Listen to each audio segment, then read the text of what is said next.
8-10 दिन हो गए, अभी तक पाहुन के फोन ये मम्मी जी पाहुन के बात छोड़ी ना, बूची जी के फोन आइल है एको बार ना। ये कनिया कहाँ फोन आइल है? हमारा तो डर लागता, यही तरह जब फोन करी ना तब छीमानू करत रही ना हमेशा वहाँ के। सही कहत रू, का करी हमहू तो अपना लड़की के बियाह क के पछताते बानी, मगर का करी जेकरा से जैसन हो गल बा तो ओकरा से साथे तो जिंदगी निभाए के बानू। उ तो बात बटल ही बाटे, लेकिन के जन का हम हमेशा गइल बेचारी के जिंदगी एकदम अथु कइले रहता ना। का करी हमरा आजकल के जमाना में कोई ऐसे करता है अपन मेहरारू से इतना प्यार करता है कि मेहरारू के कबो नैहर के याद नहीं के आवत। आ एगो मुंह हमनी के बूची जी आंख के अकुलिए कही रहली, किस्मत फूट गई। मुआना से बियाह करा देनी अपना लड़की के, तो हमार लड़की के किस्मते न फूटल बा। इतना बढ़िया घर दुआर मिलत रहे, लड़का डॉक्टर आये मम्मी जी हो जौन डीलरवा रहे बियाहवा ठीक भई रे बूची जी के केन कान नतियन के भइल की बियाह काट दे हन। तो ऊ डॉक्टरवा लइको पढ़त रहे अभी डॉक्टरी, कहत सनु कि त अपना लड़की के रउआ मैट्रिक पास करा दी, ओकरा बाद हम लड़की से बियाह अपना बेटा के कर। ओकर बापा कहत रहे, हम का कहनी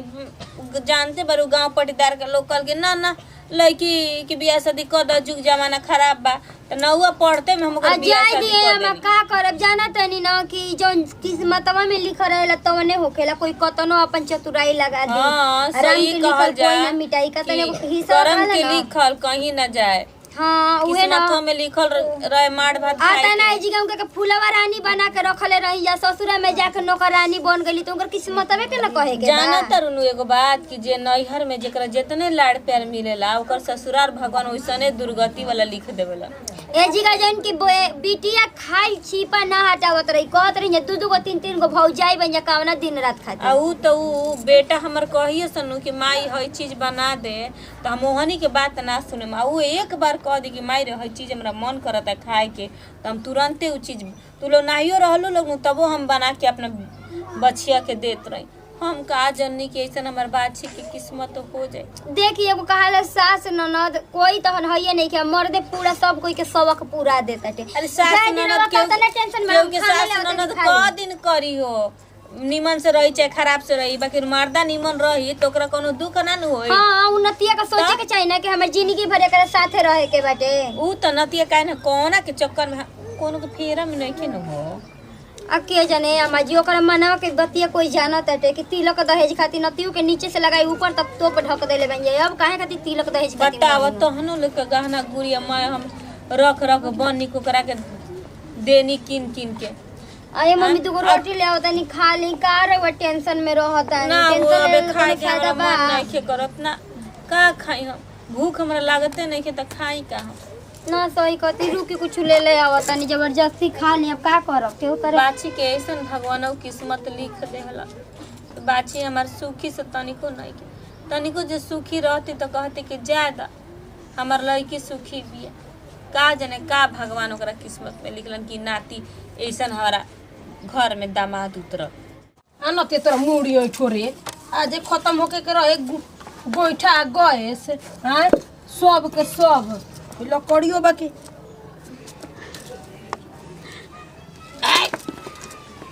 रुक रे चप्पल के तुरे दो गोइठा लकड़ी टूट गई नतियो इतना बढ़िया कर दो भाजी धरावे के आगे कोशिश करतनी जी, गोइठा खत्म हो गइल बा तो लकड़ी ऐसे तोड़ा तोड़ू तो घाव ना लग जाए। अब घाव लागो चाहे कुछो लागो कैसे घास पूरा डाल के सुनगाव तनी अगिया ताकि रोटियां बन जाओ। तो वही हमार गरम रहे फिर से आ गइल बा। तो बुत गई हां मेन वक्तव्य पे गैसवा जवाब दे देला। सुनी रहुआ ही बनाई ठीक बनू एकरा के आगे सुनगाई देखत तनी व्यवस्था हम क के लाओ तनी कुछो लकड़ी उकड़ी का तो ना छोड़ी हम ही जाता नहीं लाने। पागल हनी हां रो पागल हनी जी बताई हो सियान रुआ हो गइल बनी आ गांव समाज देखी तो का कही जी। हां तो कही का अपन काम में कोई शिकायत बटे? शिकायत के बात बटे हैं। देखी जब जवान लड़की वकीली सन न तो ओकनी के कनिया बन के घर में रह जाला ना कि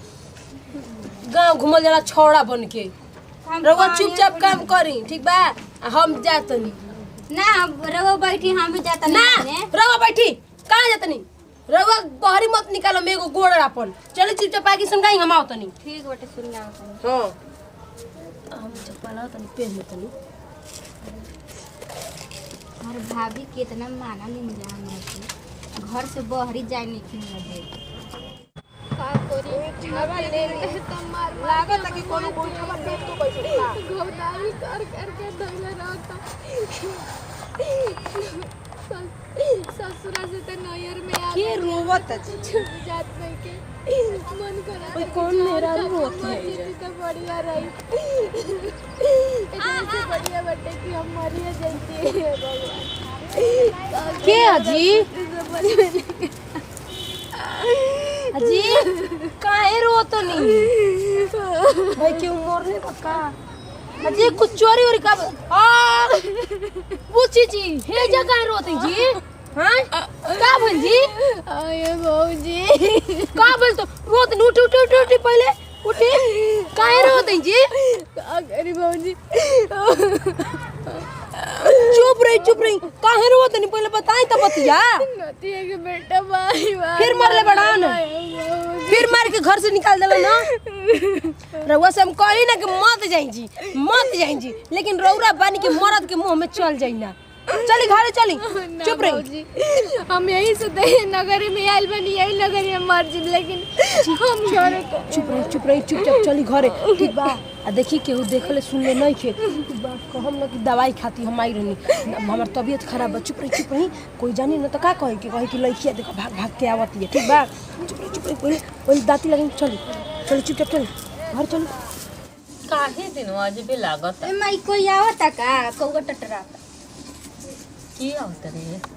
हमरा के का पता कौवा टर करत का दिन कोई आए वाला होई मम्मी जी दी आइल अरे बुचिया अरे का बोले हाजी मम्मी काहे दिया चुप अजी बुची का बोले बुचिया अजी बुची चुप रही जी चुप होके बता का भइल अरे का बोले बोल का भइल फिर मार के भगोइले बड़ और का कइले बड़ पिछुआड़ी रोवत रही तो हम कहनी चुप रह चलो घर कोई सुन ले तो का कही जी अरे दादा चुप रह बुचिया चुप रह मना नतिया किस्मत फूट गइल रे भाई बुची देखा तो कनी नतिया मुंह ना मार के ए बुची चल पानी लावे के चली हां बाची के बता पानी नहीं लेके आती मम्मी हम लिए बा अतन बतिया बताई ना का फिर नतिया बताओ होते बाजी हमरा के मार के कितना दुबरा देले अभी हे भगवान जी हमें 8 दिन ले फोन लगावत रहनी लड़की पर हम कहत रे के हम लागत कोनो बात बा यही से ही फोनवा नहीं की उठा पाव हम तो कहते रही कि काहे नहीं फोन करत ना उहे नतिया फोन करता अच्छा चुप बुझे चुप रह क्यों सुनी तो का कोई चुप रह का कर के आवे लग जाई चुप रही जाई नोती में हमसे परियाग न तो करना बुखार झाड़ दनी ना तो फिर तो है मम देख लेही का कोई एक ने चली जी पानी उनी पी नतिया के चक्कर में बुझाता कि हमरो दाना के बीमारी हो जाइए दादा ई लड़की की हेडेक में बताओ इतना शौक लेला से कोनो फायदा बा रोवली तो सब कुछ कह देम कि जायदा आइल बिया हमर बुची अपन इज्जत अपने हाथ में रखला से इज्जत दवा त ढाक ले में हमर बचिया बकरी बताओ अपना मानवा के कैसे हम मनाई कैसे कोई कि हमर लड़की के जिंदगी का करब हम तो सोचत रही ना अब ये मम्मी इनका के बेचारी के 6 महीने साल भर रख दिया नतिया का बेटा एकदम गाय जीसन हो जाई एकदम एकरा के जाय के कतनो नतियो रो अपन नक रगड़ते रह जे बकरे के जाय के नहीं ओए कनिया के आगे में नक रगड़ के मर जाला आई तो गोड़ पकड़ी हमें जी जाय दी अब से गलती गलत से ना करे कुकुर हो गइल ओकर आदत हो गइल कुकुर आवे दे ठीक नु इनका घर के दामाद होकर कैसे ना बोले के चाहिए लेकिन कुकुर हो गइल दामाद कहा लाइक बा उमना दामाद कहा लाइक बा जा दामाद बड़ा तो छूट जात रह ये आमा जी कदम उनकर आदत सुधार हो गइल बाटे उ सुधारे मन के नहीं खाना आ इनके पर हुआ जस तो मुका के हम पूजा करते रहो सब कुछ मत बोलम ठीक नु हम का करते जा प्रणाम जी भाभी जी प्रणाम जी भाई हाय भौजैया प्रणाम और तू अपन प्रणाम ना अपन लगे रखले रह अपना माई के जाके प्रणाम करी हो अरे सुनी जाना 5 दिन हो गल तारा छुए मत हमरा बेटी के आ जाए ना आ छुए मत कॉल रहे माई की यहाँ के 3 दिन में हम आ जिम ते बेरा 5वां दिन हम खुद आइलनी का करी अल्लाह हमें 1 किलो मिठाई बुए अरे अपना मिठाई ना अपना माई आ बहिन के सेव बोले बुए दे में दियो देती बाबूजी अपने माई भौजाई के अपन मिठाई दियो ठीक बा ओहने के खइला में बराई बन से टूटल बा। इतना दिन से सब तार गलती जानत हुए भी माफ करत रही ए महाराज हम ऐसा कौन काम कइबन कैसे कहते हैं हमरा का है हाँ? क्या देह ना हो हम देखी लागल पर कुछ नहीं जाना हमर मेहरान विदाई कर जाना हम गांव जाना त महाराज कहीं का एगो बात बताई रउआ कहतन कि कौन हम ऐसन काम हां करेनी? का कइले बनी कौन नीमन काम करे बन तनी गिन के बताई दिन के का हमर मेहरान लिया हमरा लिया जे हमरा के विदाई करी ओकर कहिए का हो का ओकरा कहिए? ओकरा के मारत रहेले काहे ओकरा के मारत रहेला आता नहीं लड़की का पेट बाहर नहीं थे जितना ही लड़की खाई ना ओकर से बेसी हम लोग के कुकुरा बिलाड़िया खाना सा ए हमर सोना है न तिको तारा हमर पर मोह निकला है ना सुना है ना सुनी है ने तनी अपन जोन चालबाजी बनू तनी बंद करी ई रवा गई जाना नी कि और चालबाजी के मालूम नहीं खे ई भुला जाई और सब चालबाजी हमनी के यही मालूम बा तरह आई बनी वही तरह बेग उठे सीधे अपना अगर वो रास्ता इज्जत पे। चाहत तनी तो चुपचाप से चल बे जाई महाराज मेहरान में हमरे पैर नहीं के दाते गए टूटही चप्पल दूसरा को के पहन के आवत नहीं ऐसे कैसे अरे कहते तो हैं रही तब नु निमन पहने हाँ? निमन रवला के बा खाली मंगवन के घर खाली का मेहरारू बाजी। के हाथ छोड़े के हाल जाने नी हाँ? निमन मरत ना हाथ छोड़े लतन तनी- मौक जन रहले तन वो अपना मेहरारू पे हाथ महाराज छोड़े तनी लतन मरद का मन क देलस मेहरानू के एक तगड़ा मारिए देलस तनी कौन मन जी की कहिए दस अच्छा मारे कमाए के के करे खातिर मरद के मन ना करिए तबड़ा चला के मन करी अपना मैया पे बहिनी पे चलाए के मन ना करला तबड़ा देखी रउआ सबके के जान होई नु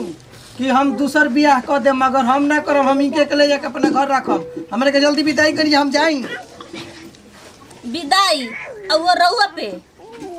का हमरा सब बस गई ना मालूम। लड़के के जान ले के बा का मैंने तनी से मार दे त का हो लड़के के जान ले के बा का मैं तनी मेहरानू ये त का करी महाराज हम भाई कैसे बेटे मेरा रही पाथे खाती है ए मेरा बतिया लोग हम ना अरे मैं देखो एक शर्त पे हम जाए अरे हमर धनिया तू बोला ना हम का तारे काम छी हम दुख देल रही तू रोत रहू त तार लोर ना हम पूछी ना मुंह बताओ हाथ ना लेते जाए खातिर हमरा तार देख के कहिया मोह जाई निकल ना तो लागत बतिया सुना। हई देख हई दूसरे का तारा टूटल चप्पल ने मारले में टूटल दूसरे के चप्पल पहन के आई बनी मुंह हम माया के बात करता आई आज हम 3 दिन से कोई नहीं की उठ बैठ कर तर जहर खा लो हमारा जैसन मेहरारू रही तो के चाय में जहर दे दी के मर महाराज गई कोई गाय से बुझाता है कि दामदार में सबके दुआरिये पे मर जीते कैसे लगी अरे बाप रे लता खोर ये कुल आदमी है निमन रहती परवा के केहू बोलित ना ओ लाइक बनी तब नु केहू बोलता मीठा पानी ना पूछा नहीं जा हमरे हमर मेरा मीठा पानी नहीं खे मीठा पानी पिए ला मीठा पानी? कान दो के उठ बैठ कर लाख खाए वाला मुंह बा तो मीठा पानी कहां से रोआ मिली पूछी जाई नु चलबू नु हां उठा बैठा करो पहले कान पकड़ी तब हम जाए हम इंगे के मानी ना मनती तो हम करती एक 10 बार इंगे प्यार रे रही तो हम ऐसे करो 3x3 यार तोरा मोह निकल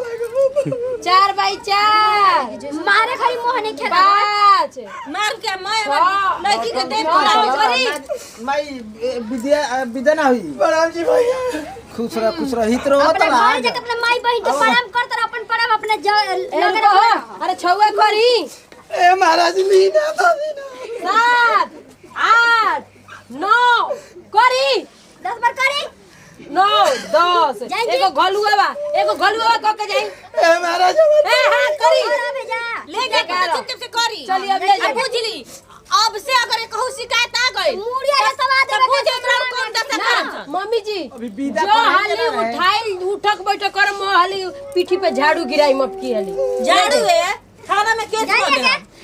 हटा तरी दशा रही कुला न करे के रही ते जाए देखे से कोई ये नाम ना करम नमस्कार प्रणाम ये हमनी के अपन पूरा टीम बा और वीडियो बनावे के संदेश रहला अपन अपन मेहरारू के मारम जमत तो ये हाल होखी आज के जमाना में हाल होला उ त घरे गइला पे ससुर और ये हमनी के वीडियो रहला के त अच्छा लाइक दे दी लाइक करब शेयर करब कमेंट करब हमनी के अपन चैनल बाटे त जे सब्सक्राइब नहीं करे सब्सक्राइब जरूर करिए सबके साथ दी विदाई अगले वीडियो में फिर से मिल जाए बाय बाय